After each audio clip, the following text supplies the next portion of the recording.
Welcome back to another episode of MC Loving Movies. I'm your host with the most, MC. Let's talk some movies.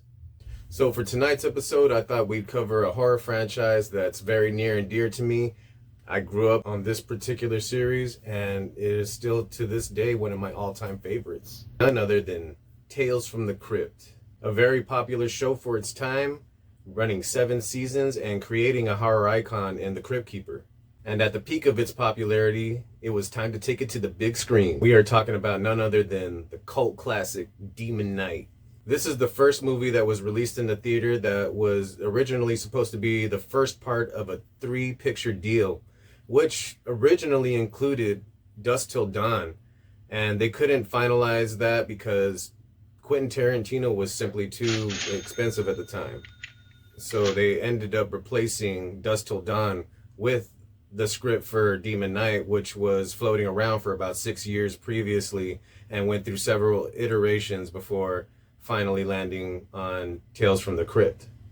Could you imagine what it would have been like if Quentin Tarantino was involved with Tales from the Crypt in some form or fashion? But in a way, I'm glad things worked out the way they did because we still got Dusk Till Dawn and Demon Knight, so the fans win on that one. Released in 1995 and directed by Ernest Dickerson, this film stars Billy Zane, William Sadler, Dick Miller, and Jada Pinkett. This story takes place in New Mexico in a remote motel basically out in the middle of nowhere. A demonic collector played by Billy Zane is on the hunt for a lonely drifter played by William Sadler, who happens to be in possession of an ancient relic that's capable of bringing the world as we know it to an end.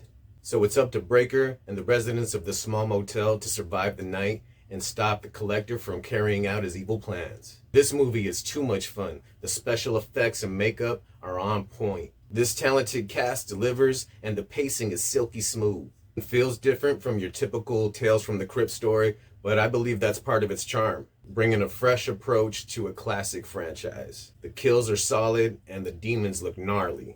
It's a crime if you haven't seen this movie yet. I highly recommend this film. Watch it, own it, put it on your shelf. I'm your host with the most, MC.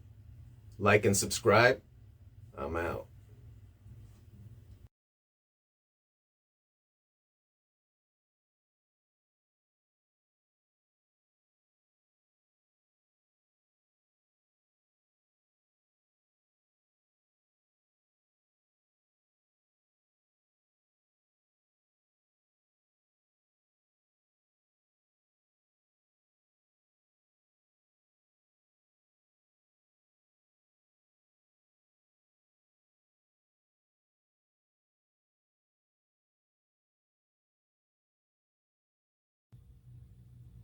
So I used the bathroom. I done.